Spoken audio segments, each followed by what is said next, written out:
One of the most beautiful and sometimes most challenging relationships we engage in life is that of family. I don't have to tell you that some of our closest family members can be or have been some of the most difficult people to deal with. Family can be a topic where we have fond memories, right? Or even, for some of us, very traumatic memories.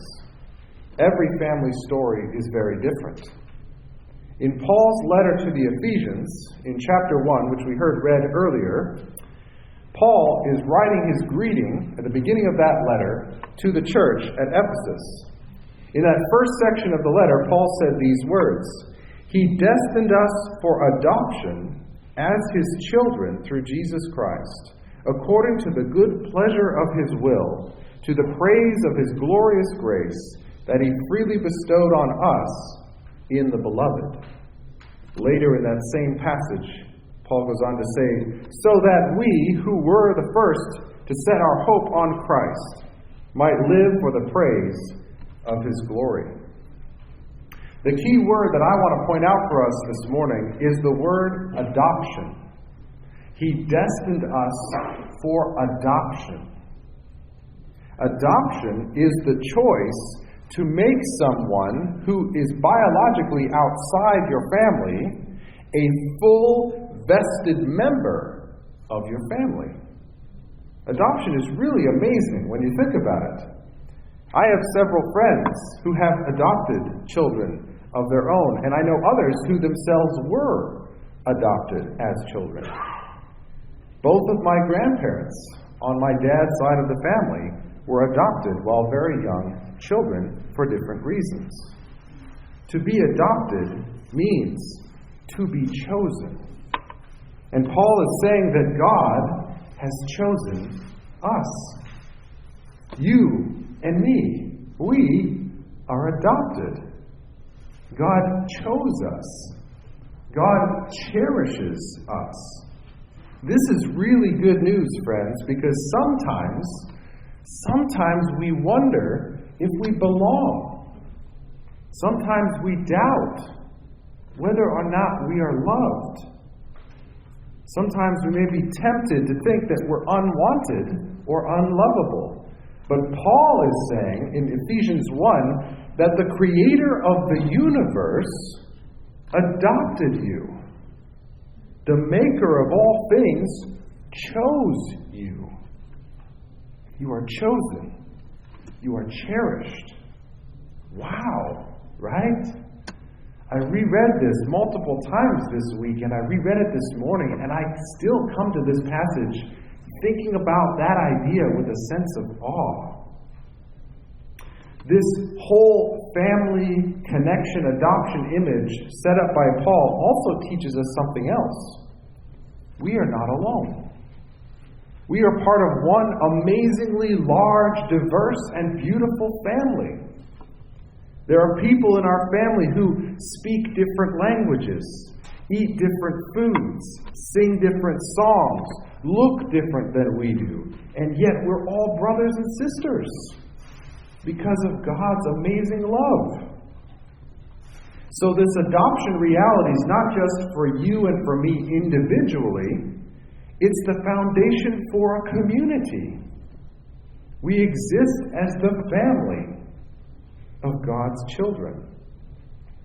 And we are also given something very powerful through that family.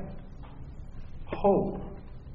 The last line that I quoted from our passage in Ephesians said, "So that we who were the first to set our hope on Christ." Paul's favorite phrase, "so that." He uses this often in his letters. It's the purpose clause. It's meant to get us from his ideas and his conversation to the purpose, the meaning, the point. So that we who were the first may set our hope on Christ. This God-shaped family is a source of hope. I don't know about you, but I have needed a whole lot more hope this past year and a half. There were some very troubling and dark experiences over this past season. And yet God invites us to see the hope we can have as adopted sons and daughters. We can have hope because we are cherished. We can have hope because we are loved. We can have hope because we're not alone. We can have hope because we have brothers and sisters all over the world. In fact, we have brothers and sisters sitting right next to us in the chairs right here this morning. Now, all of this sounds amazing, right?